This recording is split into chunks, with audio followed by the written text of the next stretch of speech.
here in these Americas, these United States of America, have been Caucasian men that simultaneously convince you it's everybody else. When they come for women's reproductive rights, well, they're going to tell you they don't give a about women. They don't give a about you, but you never thought it would end in that type of violence. You always thought you was exempt from it. Nobody is exempt from fascism. They just start where it's socially acceptable. Violence against black bodies has always been socially acceptable. Elon Musk says 100 to this tweet. If white men become a minority, we will be slaughtered. Remember, if non-whites openly hate white men, while white men hold a collective majority, then they will be 1,000 times more hostile and cruel when they are a majority over whites.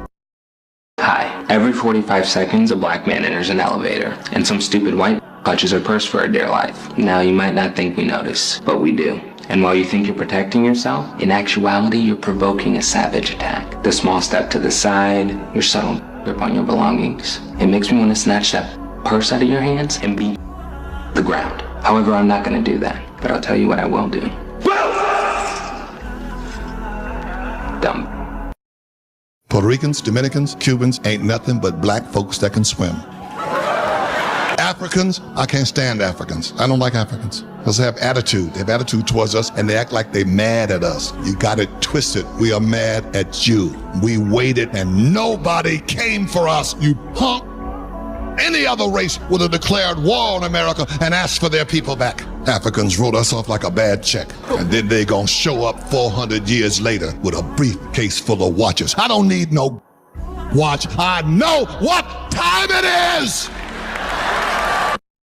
There were black people in Greece and Rome before there were Greeks and Romans in there. So I'm asking you to prove to me, where do you come from genetically? How did you get here? I can tell you which countries I'm connected. Yes. My ancestors all around the world, whether it be Indigos, aka Indian, blacks in America, whether it be the Egyptians, Kushites, which means blacks in Africa, whether we go to the Naga Kushites in Japan, the blacks in India, okay, not the Dravidians, but all say the same thing. Our ancestors come from the stars and they populated this planet and spreaded their seed across the four corners of the earth. And before somebody say that's fake, black people, specifically black women, have an entire race of humanoids in their DNA that they call a ghost race.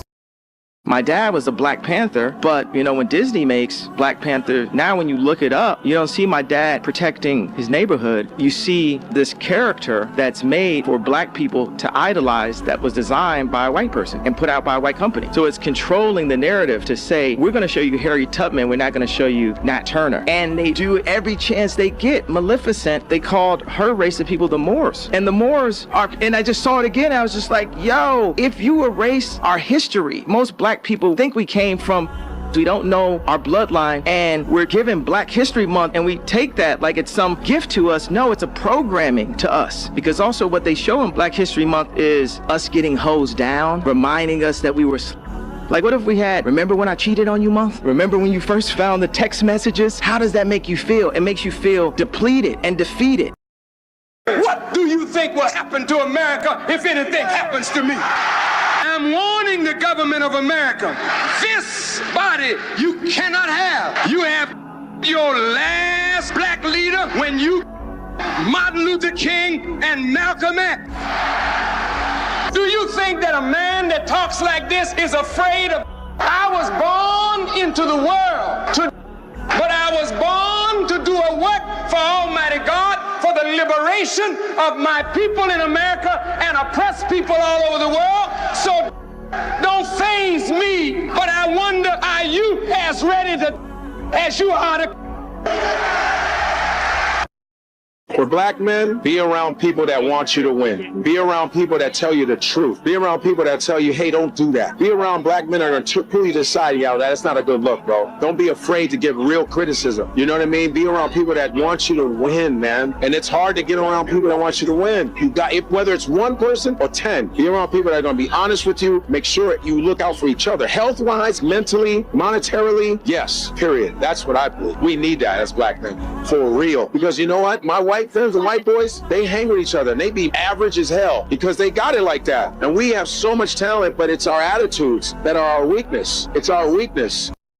What movie you know about Africa and you don't see no black love in it? You don't see no woman with a child. You didn't see a single woman with a child in Black Panther because they have a agenda for Africa. Remember Barack Obama and Kamala to Africa telling African heads of state that if you don't make marriage legal, we're going to cut off all your financial. That was a whole big old thing on that. But it's not for the purpose.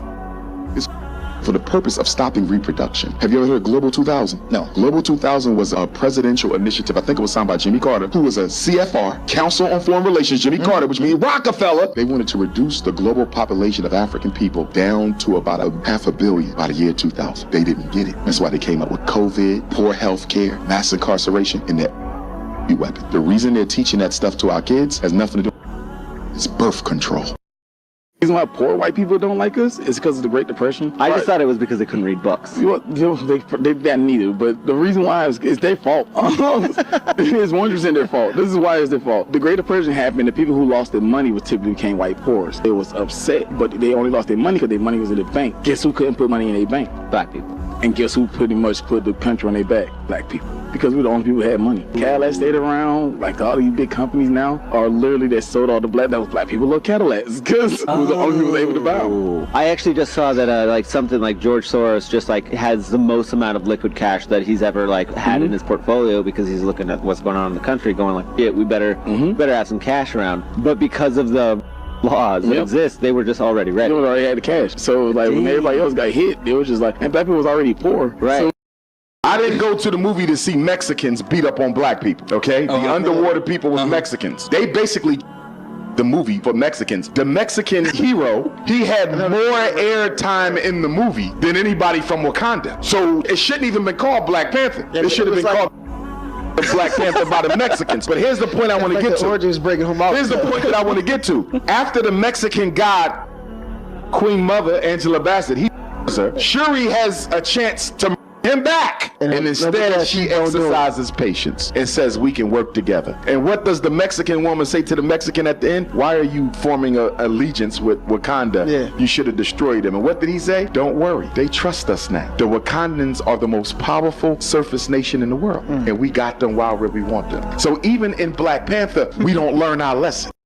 And yet there are between 38 and 50 million people who are poverty-stricken. I just want to be honest enough to tell you that I'm worried about America. I'm worried about our nation because it's sick of deal. Just think about the fact that we live in a nation which was founded on the principle that all men are created equal, and yet men are still arguing over whether the color of a man's skin determines the content of his character. And I believe that the Lord told me to say to the United States of America that is sick with militarism and is sick with excessive materialism. Have you ever thought about it? There are between 38 and 50 million people in the United States of America who are poverty-stricken, making income less than the poverty level. And yet, this is the richest nation in the history of the world. Our national gross product this year will go beyond $800 billion. And yet, there are between 38 and 50 million people who are poverty-stricken. Now, something wrong. A lot of people are afraid to say it.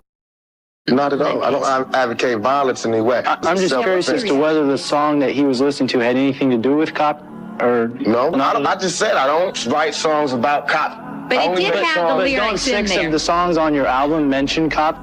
No. Oh, that's not true. No. All my songs talk true. about police and self-defense. Now, that's something different. If we're going to talk about police, this man over here is in a really rough area, and he puts his life on the line every day. I got so much respect for him for that, but look, we have to live in the same neighborhoods without bulletproof vests, without backup, without walkie-talkies, without tear gas, without pepper spray, without batons. So now we have to fix the problem. That media is a machine that you either work with it or against, so he worked with it. My issue with black men, we're the only men I know of who goes on the internet, disrespects the Greys and chastises their women in front of the whole world. I've never seen a Chinese man on the internet say, I want nothing to do with Chinese women. I've never seen a man on the internet say, women are worth nothing. I've never heard that. I've never seen an East Indian go on Twitter and do a 5-hour live on how much he hates East Indian women. We are the only men in this country who will publicly insult our women, do it gladly, and do it for fun. And here's what I'm gonna say to black men. How dare you? How dare you criticize the black woman for not being treated like a king when you are not taking care of your kingdom? You got young black men crashing out all over Atlanta. What are black men doing about it? How many independent schools we got in Atlanta? Why we ain't got more? Do we have an independent black hospital in Atlanta? Hey man, listen, that boy Elvis was stealing from man, he stole everything. But black people created every popular genre of American music, bruh. Of course. Now, I will give the whites credit for bootleg music. There's a lot of music coming out in support of the police lately, in support of the president. Bootleg music is an original white genre, but it is Black History Month. And in honor of Black History Month, every week we will be going through Black History Month Spotlight. So let's start with OG, Sister Rosetta Tharpe. There is no rock and roll without Sister Rosetta Tharpe. Speak on it. But there's also no Elvis without their brother Chuck Berry. Hey, man, listen. That boy Elvis was stealing from Man, stole everything. Everything he stole. You know what I'm saying? You know, what we doing? His dance moves was Chuck Berry. That's all Chuck Berry. You know what I'm saying? He took the Rosetta Tharpe Chuck Berry and tried to make himself the king of rock and roll, but there is no rock and roll without a black woman. Yeah. And then let's get into the mother of grunge music, Tina Bell and her band Bam Bam. So Seattle, Washington, they're known for, you know, being the face and the pioneers of grunge music, but they made Kurt Cobain the face of it. Here are some facts that might radicalize you. Did you know that was never outlawed in the United States? It was actually rebranded. The 13th Amendment bans except as a punishment for crime, creating the legal basis for mass incarceration and prison labor. Another fact, private prisons make money off keeping people locked up. Companies like Core Civic and CEO Group literally have quotas in contracts that require states to keep prisons at 80 to 90% capacity. Another fact, the US military is the world's largest institutional polluter. Polluter? Yeah, it produces more greenhouse gas emissions than 140 entire countries combined. Another fact, the US currently has more empty homes than unhoused people. Did you know that billionaires pay lower tax rates than nurses and teachers? In 2021, ProPublica revealed that the 25 richest Americans paid an average true tax rate of just 3.4%, while most middle-class workers pay around 13 to 20%. The reason America, not just with the Civil War, brother. Let's go before the Civil War. Let's go to the Louisiana Purchase. Do you know that this country is 3 times the size it was? Because the Haitian Revolution, with the Saint-Louis Overture and Jean-Jacques Dessalines and Christophe and Pétion and Cecil Fatiman and Boukman and Macandal, when they destroyed Napoleon's army, army defeated the greatest general the white man ever had. Right. And because the Haitian Revolution bankrupted Napoleon, he sold his American territories to America for pennies on a dollar. I remember that. The Louisiana Purchase loan quadrupled the size of the United States of America. So when I tell you America wouldn't be America without black people, America wouldn't be America without black people. That's a fact. They said the afro was legal. Am I right or wrong? That's right. That's what they said. It was legal. We can sport an afro. This man here's got an afro. This is an afro right here. Or somewhat of an afro. It's not big, no. But they want us to wear skin head. What they call it? High and tight. High and tight. It's not my culture. Am I right or wrong? They come over here. They get, all right, a Vietnamese girl. She called me a Vietnamese girl. I know it's not part of their language. See, we go over here, we fight. Okay, we fight to defend the water we drink, the land we grow our food on, and our way of culture. We also fight to protect Rockefeller's foundation. We fight to protect J.P. Kennedy's foundation. All these different kind of foundations that the black man can't partake of, you understand? And then we go back, we're continuously harassed. It's not necessary. This ain't what we heard. This is what we know. R. Kelly went to jail to distract from the pedophilia crisis in the Roman Catholic Church. If you look at the timing of R. Kelly's trial and conviction, it coincided with a whole new level of Roman Catholic Church exposures on the to take attention off the Roman Catholic Church. They R. Kelly. Just go look at the timeline. Sean Puffy Combs was to take attention away from the crisis, which involves Trump, because he was running for president at the time when he got arrested, right? And also Abercrombie and Finch. Their CEOs were convicted, or should I say arrested, for humans on a global level. They made Sean Puffy Combs look like a, you feel me? So they had to publicly puff to take away from Trump. You see what Bill Gates is doing, right? Bill Gates is in Africa right now. He got this experiment where they're going to implant newborn babies in Kenya with this tracking device. And the Kenyan government is letting him do it. They're going to put tracking devices in the babies. But guess what else he's doing? He's working with the African Union. He's trying to force the African Union to stop all the farmers in Africa from using organic seed. He wants them to only use genetically modified seed that he sells them. They want to wipe us out through disease and starvation. They are also turning us into a landless race. When I was in the UK a few weeks ago, all I kept hearing about is how they gentrifying us. When I was in the Caribbean, Black Island, they gentrifying us. You feel me? They want to make black people a landless people. And once we don't own no land, we effectively, if you don't own any land, you are completely subject to the will of those who do. Cleopatra wasn't white. Stop the nonsense. They gave you Elizabeth Taylor, but Cleopatra was African royalty, not British cosplay. Let's get this straight. Cleopatra ruled Egypt, spoke Egyptian, and was connected to Nubia. Ancient historians described her with features rooted in that region. But Hollywood handed her a British accent and polished away the image they were more comfortable selling. Why? Because they couldn't stomach a powerful African queen ruling the ancient world. She wasn't just a queen. She was politically sharp, multilingual, and a symbol of feminine authority. Yet that image kept getting softened, repackaged, and pearl-covered. Nah, we want the real crown back, melanin included, and that's why. People don't realize used to tell jokes. Used to perform for the masters. And if they were funny enough, masters would take them to another plantation to perform for other masters. We ain't new to this, we true to this. The darker the pain, the more funny. And it was a painful period, but black people still re-rise. We was able to make fun of those dark situations. Like I have white people ask me all the time, why are black people so spiritual? And you know why? Because when we were, that was our HR. We was our HR, our human resources department was God. It wasn't the master, the whipper. So who we gonna cry to? Who we gonna go to? We went to God. That's our HR. So we laugh the hardest because we've been through the most. Why do black people laugh so loud? Why they go? Because we've been through the most and we need to laugh the most. We've been through the most pain and we need that laughter. We are the chosen. Sorry. Black presence is everywhere. Mexico, go to Mexico. You see black, Oaxaca, Mexico. 200,000 Africans, and there's black Mexicans in Oaxaca. There's Oaxaca restaurants in LA. Oaxaca, Mexico, black Mexicans. And Mexicans actually helped out black back in the day, in the 1800s. They helped. That's why when you see Mexicans and blacks clash and go, I don't get, you don't know your history. They don't know the history. If you mayate, what? You know the history of us? You helped black back in the day, but they make sure they shut all that down so they don't. So this doesn't happen. Keep all that fight. If this happens, game over. There was more black wealth in Tulsa than any other place in America. Chicago, Detroit, New York. What's happening in Oklahoma? First, there was an attempt to make it an all-black state with indigenous people. That's why Oklahoma had more municipalities, had more cities that were all black. Langston, Muskogee, and so forth. And Tulsa was the center of the financial and commercial activity. So when they attacked Black Wall Street, the white businessmen were being out-competed by the black businessmen, and they just burnt down all of our section of town. Vengeance, jealousy. Oh, yeah, man. And it's interesting that you mentioned that because I didn't realize that there were so many blacks in Oklahoma. Now, growing up, I'm going to be honest, no offense to anybody that listening that is from Oklahoma, especially the gentleman that's sitting across the table from me, but I didn't know black folks were in Oklahoma.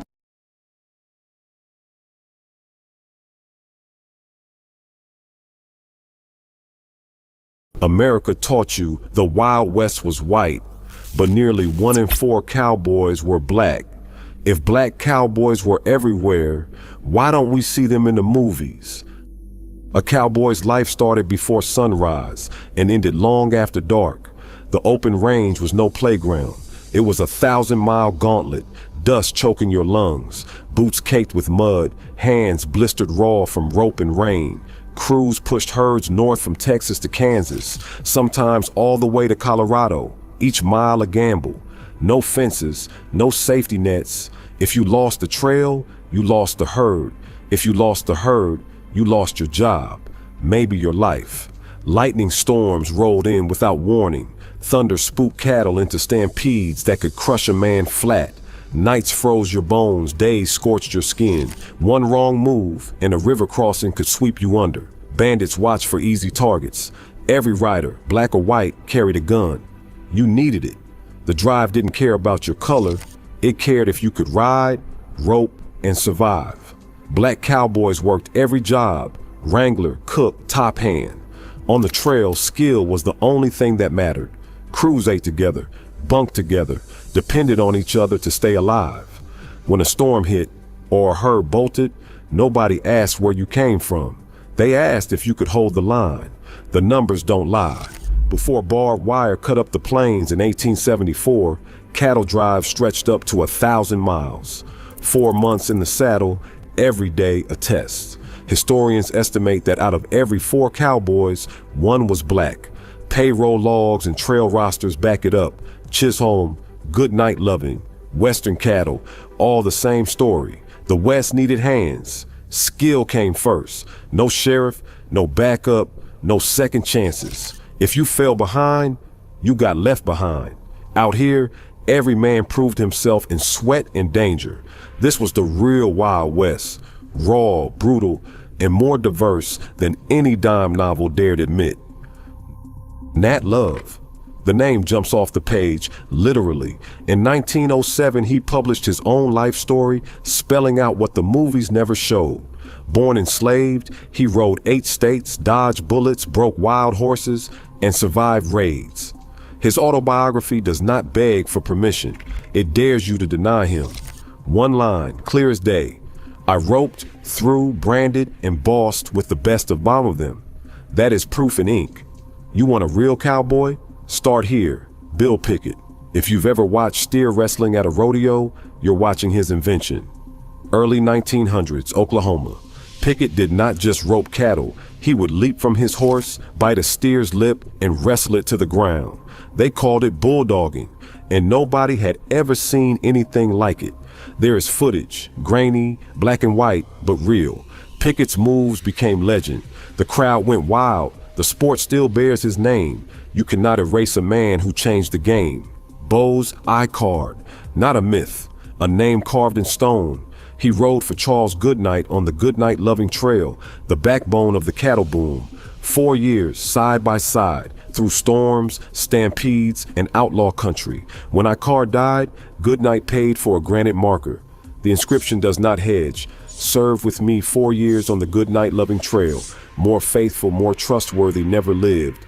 That is not Hollywood. That is truth set in rock. Bass Reeves, lawman, United States Deputy Marshal for over 30 years. The record books say he made more than 3,000 arrests, rode alone into outlaw territory, and outlived most of his enemies. He could shoot with either hand, track for days, and wore a badge when most men like him could not even vote. Some say he inspired the Lone Ranger. The arrest ledgers, the court records, they do not care what color he was. They just count the bodies and the bounties. 4 names, 4 receipts. Black cowboys were not sidekicks or background extras. They built the West, left their mark, and dared anyone to write them out. The evidence is right here. Books, film, stone, and record. So why did Hollywood make them vanish? The West slammed shut in 1890.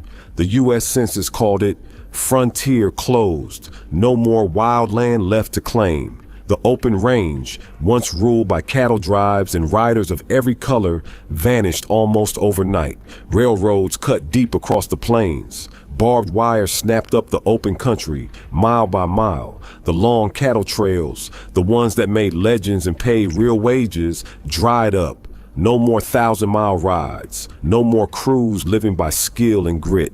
The age of the cowboy ended fast, faster than most people remember. But something else was just getting started. In New Jersey, 1910, a new kind of Western rolled out, the silent film. No cattle dust, no real danger, just flickering shadows and white hats on a painted set.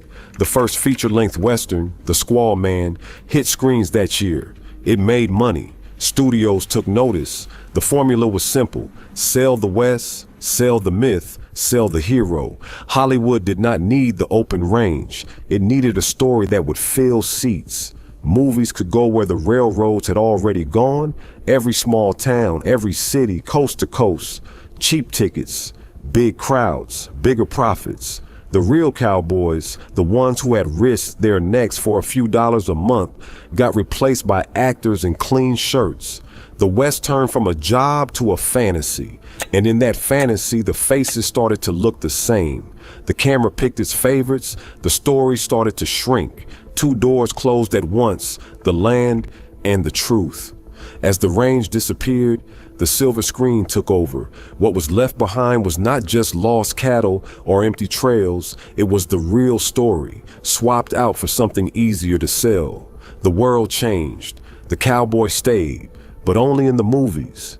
And the movies chose their own version of who belonged in the saddle. Hollywood didn't just ignore black cowboys. It erased them, frame by frame, until the myth looked nothing like the truth. Look at the movie posters from the 1920s through the 1950s. White hats, white faces, white heroes. Studios made sure the cowboy was a one-color story. The real West had black men riding point and running the herd. The screen West had them missing, or worse, stuck as sidekicks or silent extras if they showed up at all. Casting calls spelled it out. White actors got the lead, the horse, the girl, the gun. Black actors, when they appeared, were lucky to get a line. By the 1950s, black cowboys made up less than 1% of all roles in westerns. On film, on television, everywhere, the genre sold its legend. Gunsmoke, Bonanza, The Lone Ranger, hundreds of hours, almost no black writers. The message was clear. The real faces of the range did not fit the story Hollywood wanted to sell. Studio bosses knew their audience. They played to a market that wanted manifest destiny, not messy reality. Posters promised a world where the West was white, pure, and heroic. No room for the men who had actually driven the cattle, fought the storms, and built the frontier. The proof is right there. Split the screen. On one side, a faded photograph. Black and white cowboys shoulder to shoulder, hats low, eyes sharp. On the other, a technicolor fantasy, one color only, riding into the sunset. History didn't change. The camera did. The moment Hollywood picked up the lens, it picked a side. Every casting choice, every painted poster, every sanitized script was a choice. Not an accident, not a mistake, a choice. The real West got cut from the real. The myth got top billing. And you were handed a version of America where black cowboys never rode at all. 1 in 4 cowboys was black. Nat Love hustled. Bill Pickett invented. Bass Reeves laid down the law, yet Hollywood wrote them out. So ask yourself, is that history or is that editing? You can't ride both sides. Sound off below, because silence is how erasure wins. The reason why the Negro Leagues are gone because Negro Leagues was doing too well. Yeah. So when they brought Jackie Robinson in, because he was good looking and he was articulate, went to UCLA, he fought for the country, but there were guys that were better than Jackie. Yeah. Although Jackie was good. Jackie was good, but Cool Papa Bell. I've been to the Negro League Baseball Museum 8 times. Yeah. It's in Kansas City. And you got Cool Papa Bell, Josh Gibson, who hit way more than Babe Ruth, but Jackie was the model black dude. He's articulate, boom, boom, boom. Yeah, but then we were in the major leagues in 1884 with Moses Walker and his brother Welber. Then we got banned from baseball for 60 years because the commission was like, no more black people. Yeah. So then 1947, that's when Jackie Robinson came in. I believe this NBA scam is a distraction away from a much bigger scam, but the government has to make you think they're really tackling when they're not doing nothing about it at all. Think about it. Child is a major issue in America. The government has done nothing about it. Kash Patel, FBI director, you mean to tell me you was able to uncover this NBA player coach scandal, but you didn't come across nothing showing you that the owners themselves, you didn't come across nothing showing you that the executives in the league, you didn't come across nothing showing you that the NBA, NFL been fixing games for years? You've had referees talk about how the NFL and NBA fix games in the interest of profit and victories and viewership. So you mean to tell me you found no wrongdoing from the team, no wrongdoing from the execs? Columbus didn't discover America. Black people were already here. Mansa Abu Bakr II left Mali in 1311 with a fleet said to be 2,000 ships strong. Some accounts claim dark-skinned sailors were seen in parts of Mexico centuries before Columbus arrived. Reports also mention African-style tools found in South America. Even Egyptian mummies were said to test positive for cocaine and tobacco, plants native to the Americas. So who brought them back? The Bible says the truth would be revealed in the last days. Well, guess what? We were already here, and that's why...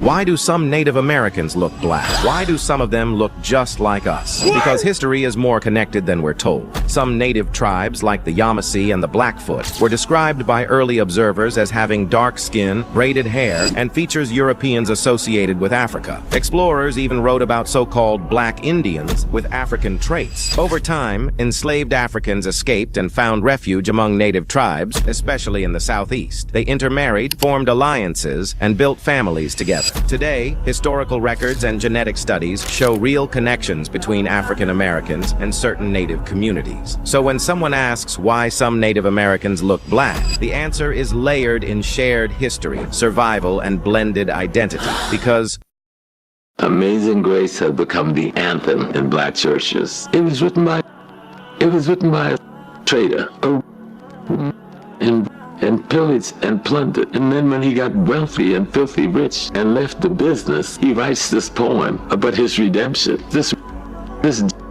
retires from African peoples, and he writes a poem called Amazing Grace that we've now taken his filthy words and made it our spiritual anthem. That's the best we can do. Could you imagine it singing Hitler as their primary prayer anthem? Would you think they would dare recite a prayer that's written by anyone that ran any of those camps? But here we are making the anthem of somebody that ran a camp, because that's what a ship was, and we think it's something beautiful. Did you know that the folding chair was invented by another foundational Black American inventor? His name was Nathaniel Alexander. The presence of foundational Black American inventors is all around us. The movie Avatar stole everything from Africa. Pay attention. The Avatar franchise is 100% based off of South Sudanese people, taken from us. Tall, lanky, dark, ethereal, otherworldly. All of our style of clothing and drip down to the jewelry brought. Why does this matter in context to Avatar? Because it takes the cultural and underdog humanness of a place like South Sudan and attributes all that world building to Hollywood. How is it that Avatar is this big of a film, but not a lot of people know about South Sudan, which is where they got all the inspiration from? All the Avatar hairstyles, their facial scars, even down to the main villain having ash on her face. They even stole names, bruh. This character's name is Varong, and it's a very common name in South Sudan. So Avatar is actually the highest grossing film of all time. So while the Avatar franchise made over $6 billion globally, they was out there fighting a war with zero credit. This is insane, bruh. But this is not the first time Africa has been stolen from. The billion-dollar brand Louis Vuitton was stolen from West Africa. All the natural resources like diamond, gold, cotton, oil is still to this day. Why are the noses always missing on black statues? Go to any museum and look closely. Egyptian statues, nose is gone. Kushite queens, nose is missing. But Greek and Roman copies, faces untouched, nose is fully intact. Coincidence? Not at all. The nose gives away race. A wider nose points to African identity, and that was something they couldn't leave standing. So what did they do? They chiseled it off. Then they shrugged and said, we don't really know what these people look like. Yeah, right. They knew exactly what they looked like. They just didn't want you to know. And that's why. Black History Month in the educational system is never before. It's always from the plantation to the present or the cotton field to the current. You never learned about Imhotep or Mansa Musa or the Nile Valley civilization or Timbuktu or the lost city of Atlantis. We don't learn anything about what we were before we were kidnapped and brought to America and westernized and Caucasianized. We don't learn about what we used to be before we were brought here. We learn about the accomplishments of us under the master, or about a freedom fighter or a revolutionary who either was or their movement was broke. So guess what happens to the mind if all we know about is plantation to the present? What happens is, if we look back and we see us as living in mud huts, working from can't see morning, can't see night for free, dressed in burlap, then we start getting a little apartment, $10 an hour, a couple jackets, and think we didn't really came somewhere. Have you took a good look at a monkey? A monkey got thin lips. Take a good look at a monkey. A monkey got light eyes. Take a good look at a monkey. A monkey got straight hair. Take a good look at a monkey.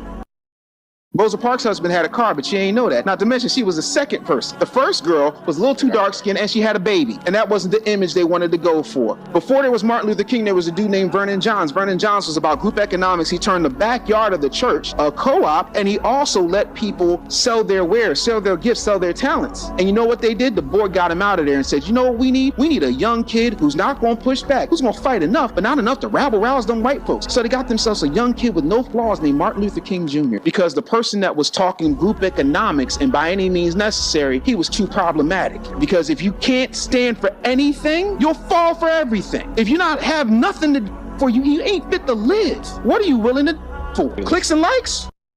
Let's not talk about King Leopold. Oh, wait. You know King Leopold? No, I don't. Oh, my man. King Leopold? You don't know King? I don't. There's a book called Leopold's Ghost. Go ahead. Berlin Conference, 1885. Check that. Where all the colonial powers got together and decided to divide up Africa into 54 countries, right? Because before, Africa was the United States of Africa. It was just tribes all over the continent. There were no borders. So they decided to divide up Africa in pieces, and then all these colonial powers took ownership of those countries. There was not a single African country present at this Berlin Conference. And the reason why they did that is in order to render each one of those countries helpless, because they're now vulnerable and small, right? Because before you had these huge, gigantic tribes, millions and millions of people. It would have been very tough for them to go over there and exploit and rob them of their natural resources. You're really gonna, then you should be a true did not use anything or be involved with anything that was invented or created by blacks. Do you want a list? The ironing board, the refrigerator, the baby carriage, the shoemaking machines, the traffic signal, the incandescent light bulb, the folding bed, the mailbox, air conditioning, elevator. Do you want me to go on? This is a nation that invented the light bulb, the telegraph, the television, the telephone, the computer chip, the smartphone, the GPS, the integrated circuit, and even the internet. Basically, we invented everything. We?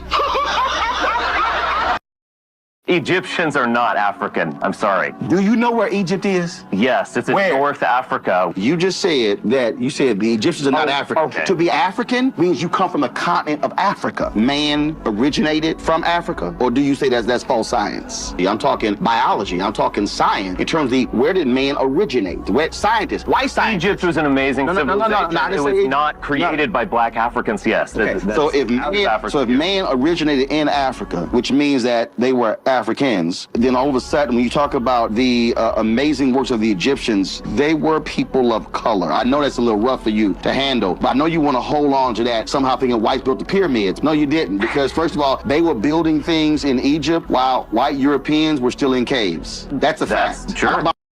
Why is it that rich white people do not have to show off their wealth the way black people do? I'll tell you why. There's two reasons. Number one, non-Africans, white, brown, yellow, or red, they are preoccupied with the accumulation of power, not materialism. Black people are preoccupied with the accumulation of materialism. Number two, the Caucasian, the Asian, the Arab, they were never stripped of their self-respect. So they don't have a need. If he's worth $1 million, I may not see it. His identity never went through the historical assault that your identity went through. You are on a never-ending quest to prove that you are somebody. He don't have to do that. You want to know why? Him being white is enough to come into a room. The Audubon Ballroom, where Malcolm on the 21st of February 1965. Malcolm X was a black conservative who said in those 3 chapters that he voted in 1964 for Barry Goldwater. But why did Alex Haley take out those 3 chapters? Alex Haley did not want the American people, especially black folk, to know that Malcolm was a black conservative. You are talking about the and I'm going to say this before we close out. The Audubon Ballroom, where Malcolm on the 21st of February 1965. The week before Malcolm's, that ballroom was bought by a security company out of London called SRCO. The same company that's another topic for another day.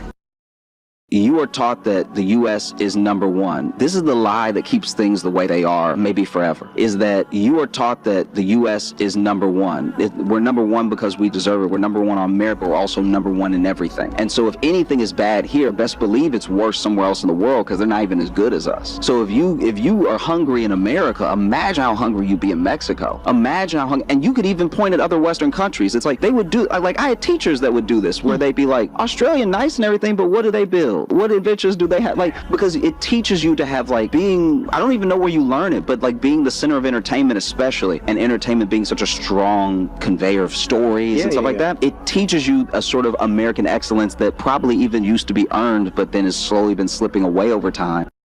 The myth of race has to be maintained at all costs in this country, because if white people have to give up the color of their skin as being something that makes them perfect, what do they have left? If we start teaching the truth about history, if we start teaching about Nile Valley contributions to civilization, it will totally change the way we conduct ourselves in the classroom. It will have to. Columbus didn't discover America. You can't discover a place where people are already living, but we celebrate that every October. It's a lie. We need to stop telling the myths and start telling the truth.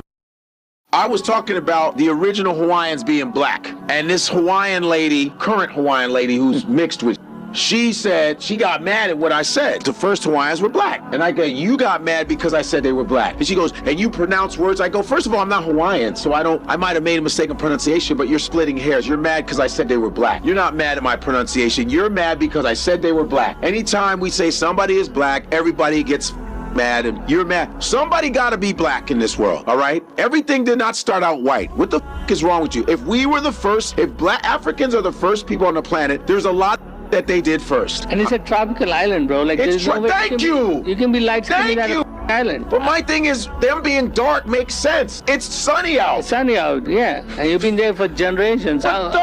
Right. Yeah. But I said the original Hawaiians, and she goes on this whole rant like it's not true. There's no connection to Africa.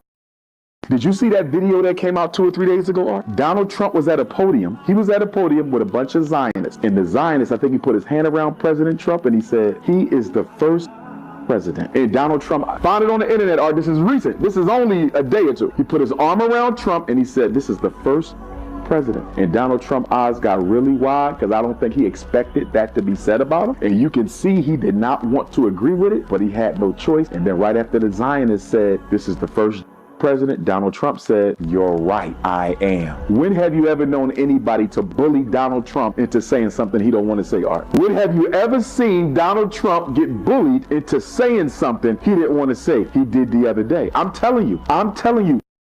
They were forced to sign a document that they called the Pact. Between 1958 and 1961, France did something absolutely horrible. France made the Francophone African countries, the 14 countries which were formally, but still colonized by the French. They were forced to sign a document that they called the Pact for this continuation of colonization. If you want your independence, you must sign this. Guinea, Secretary said absolutely not. Mali said absolutely not. France, pack your bags and go on back home. France could not believe it, could not understand that an African country, these monkeys, do not want to be affiliated to France. They said, we will show you. So history tells us France went into those two countries, took everything that they thought they had brought to those two countries. Everybody around the world copies African Americans and then yet disrespects them. GPS is a black woman. Well, 3D imaging is a black woman. Laser eye surgery is a black woman. Escalators a black inventor. Elevators a black inventor. The roller coaster, the cell phone, our video games is Jerry Lawson. Mary Van Brighton. In 1966, she invented the home security. You're talking about open heart surgery, Daniel Hale. Plasma, Charles Drew. We can keep going. Surgical equipment. Black people inventing, just constantly inventing. And they took everything and lied. And black people are still thriving. Black women have the highest degrees in America. These are the same women that were operated on with no anesthesia, but they're #1 in academics. Atrocities that African Americans have been through, I'm surprised we are this peaceful. 80% of African Americans, stop pretending, cannot afford to come to Africa. Wow. Really? I'm saying they cannot afford. They may want it in their heart, but America has them shoed, have them bootstrapped, tied. Because guess what? They have to pay mortgage every month. They have to pay their car note every month. They have to pay their insurance every month. They can't even watch DSTV unless they pay every month. So how are you going to have money to say, let me go back and learn about my family, my history, my roots from every month? You have to worry about, I got to pay this. I got to pay. When do you get a break to think? But that's the system. This allows me to control you left, right. Because you never have time to stop and say, oh, how do I work on this or where do I go from here? You don't have that time. When you live in America, most people, if they're being honest, on the first of the month, from the 1st to about the 20th, 25th of the month is when you finish paying your bill. There's a difference between the words Shemite versus Semite. What's the difference? The difference is this. The term Shemite represents an Israelite of the original Hebrews who were black, or men and women of color. I'm not making this a black and white discussion today. Abraham, father, Hamitic, black. So in Latin, but also within the Hasidic Hebrew tongue. So when we say Hasidic Hebrew, there's over 300 dialects of Hebrew. Some people say, I speak Hebrew. What dialect? So in actuality, all 300 of these dialects within the Hebrew language are actually offsprings of its mother tongue, Aramaic, that Christ spoke. So that's another topic for another day. So every Hebrew is but not every is a Hebrew. And did you know that Elvis Presley and Pat Boone sold more of Tutti Frutti than I did? And I wrote it and sung it? Did that bother you? No, it didn't. It made me feel good. They opened the door that was locked and I couldn't get in. And I took the Beatles and Mick Jagger with me. Mick Jagger was living on a truck. I had Jimi Hendrix playing guitar for me. I had Billy Preston on the organ, James Brown, and Joe Tex was my vocalist. I had all of them. That's the reason I'm the king. All of them came from me. Poor little old bitty me, a little Jewish boy, black bottom from Georgia. Christopher Columbus did not discover America. How you can discover a place where the inhabitants are watching you arrive from the shore. There are actually many other mariners before Columbus that discovered America as well. Decades earlier, even eons earlier, many of these pre-Columbian explorers might have come from Africa. Out that Columbus himself was aware that African mariners had preceded him. In his diary of his second voyage, Columbus tells of how the natives of Hispaniola actually had given him gold-tipped metal spearheads that they said were brought by black black-skinned people who had come in large boats from the south and southeast. Coincidence? I think not. No. The most egregious concept of, because Africans were familiar with, but when you have children, they will be in. No. They took it to a whole new level. Not only are you in, but when you have children, they will be in. And when they have children, they will be in.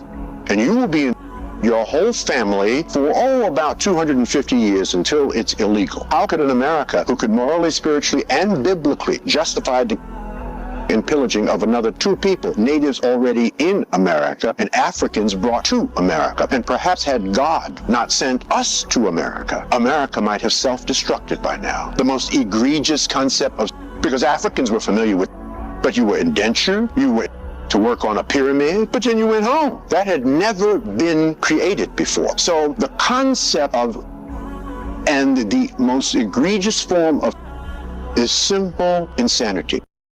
If the first man were white, the yellow man couldn't even get here because two white people cannot produce anything other than what they are. Talk to me.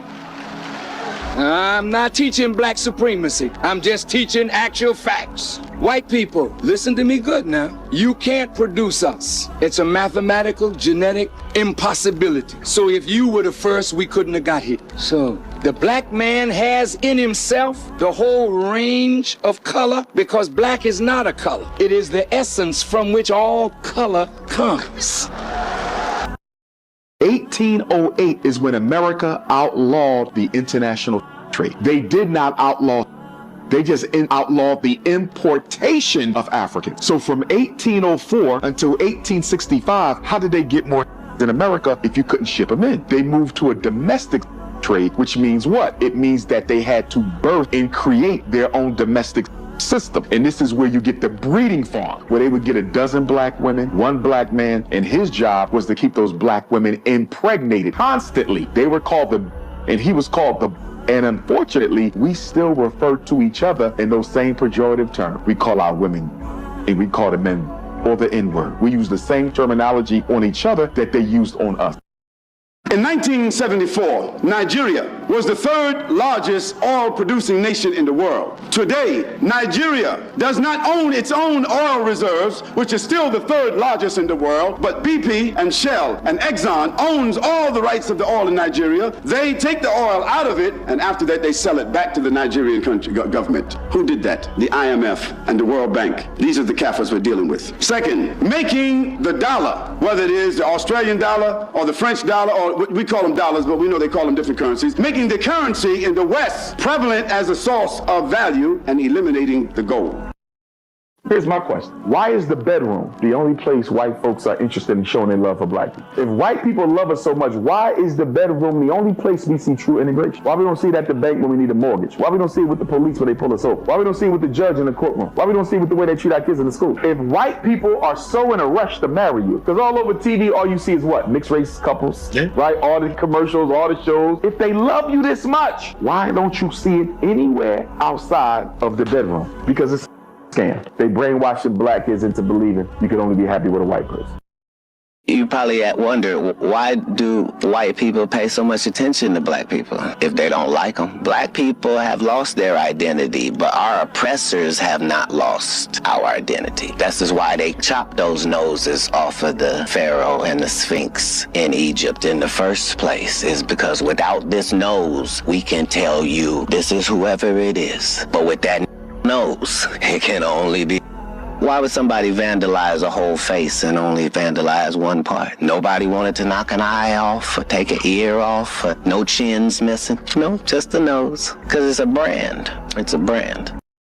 A big reason why we've seen a drop-off in race pride is because the American African, we're the only group in the country whose youth can't come to us for the resources they need. If I'm Chinese, I can go to the Chinese community for a job. I can go to the community for a scholarship. You see that? If I'm an East Indian and I need a place to live, I can go to my own community. When the last time you seen a homeless Chinese person? When the last time you seen a homeless East Indian? You don't, because the community will not allow it. You see that? Our solution is the community. The reason we losing is we're practicing Caucasian individualism without the resources the Caucasian has. It's okay for the Caucasian to practice individualism. You wanna know why? When he go to Wells Fargo, he gonna get that business loan. When he go to Chase Manhattan, he gonna get that school loan. We don't have access to systemic resources, so we have to make them. We have to move out together. Individualism is suffocating the progress of Black America. United we stand, divided we fall. If Jesus was white, explain how he hid in Africa. The Bible says he fled to Egypt, a land of dark-skinned African people. A pale baby wouldn't blend in. He'd stand out like a lantern in daylight. Early Egyptian art even shows a dark-skinned baby with curly hair. They didn't just lighten Jesus, they lightened the story. And when you realize the Messiah blended in with Africans, it makes you wonder what else they didn't want you to notice when he hid in Africa.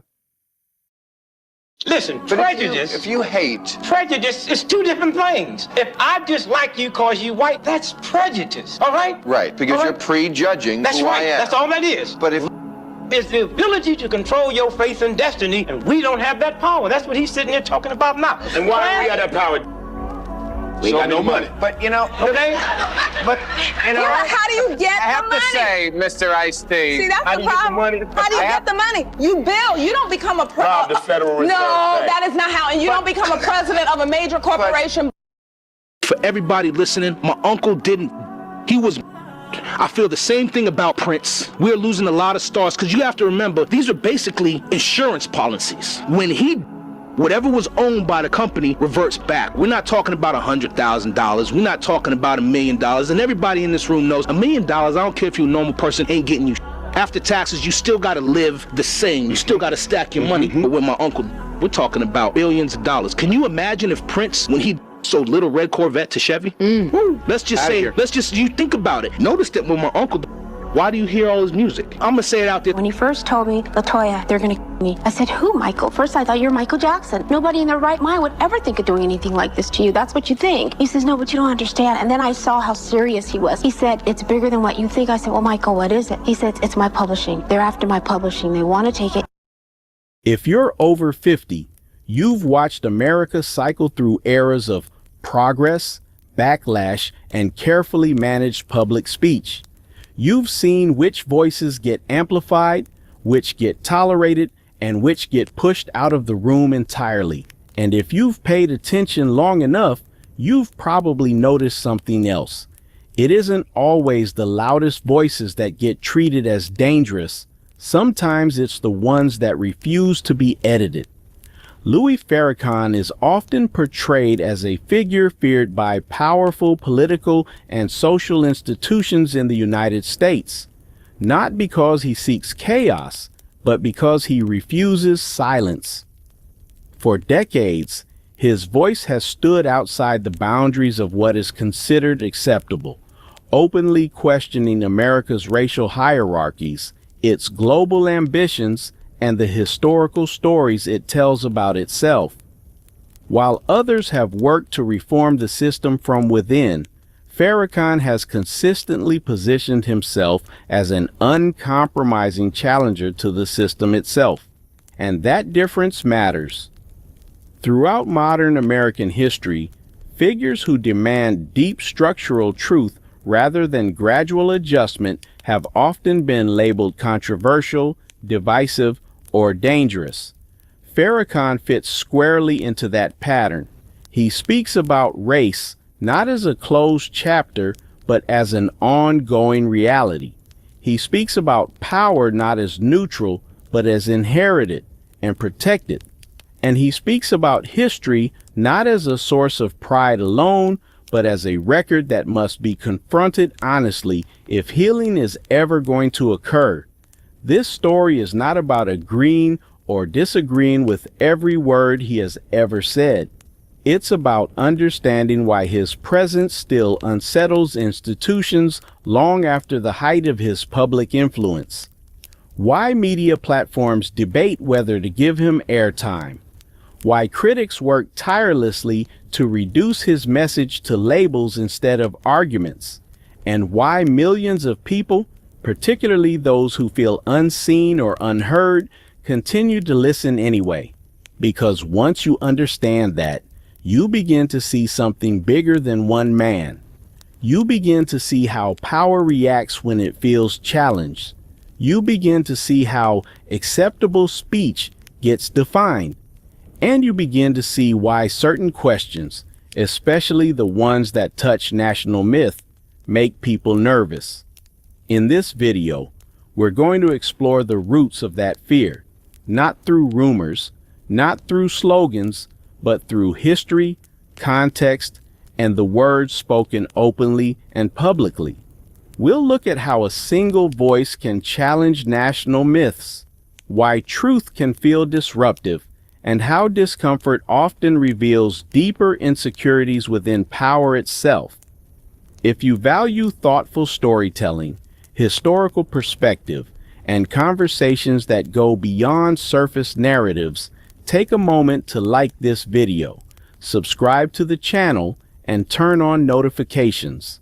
Your support helps us keep bringing stories that ask difficult questions and invite you to think for yourself. Now, let's begin. From that place of confrontation with power, Farrakhan turns his attention inward toward a reality he believes is even more urgent and more painful.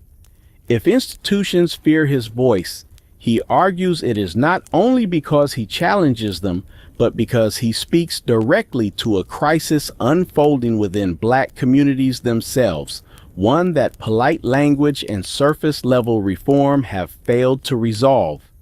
He does not describe this crisis as sudden or accidental.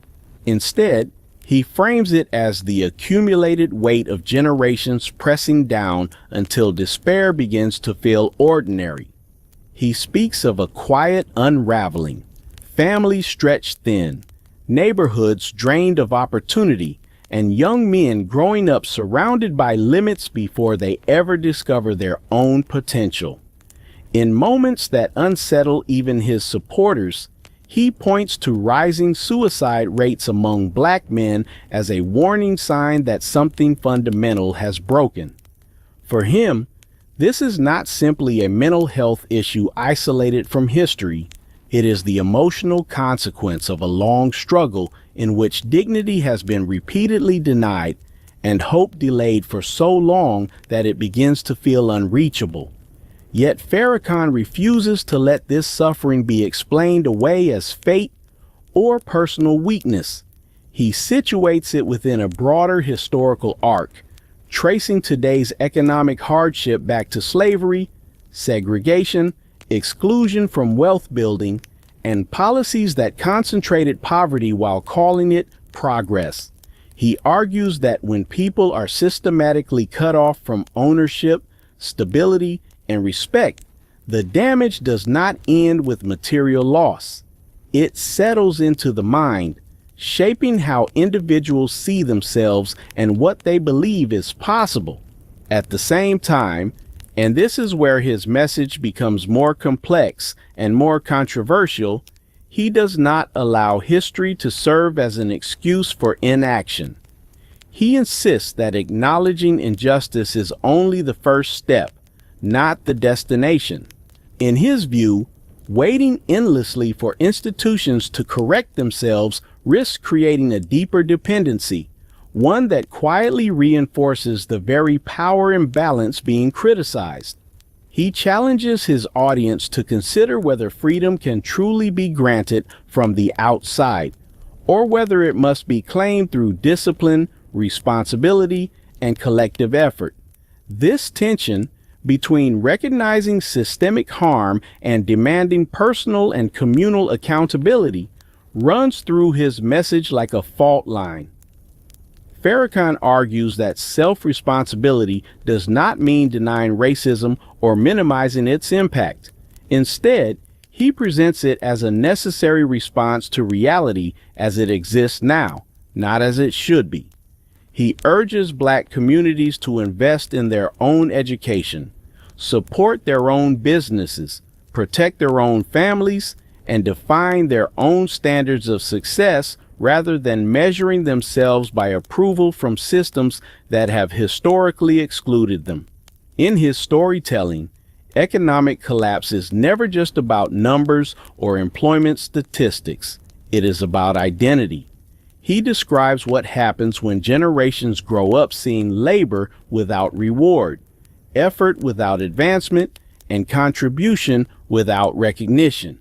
Over time, he warns, this breeds frustration, self-doubt, and internal conflict, conditions that weaken communities from within and make external control easier to maintain.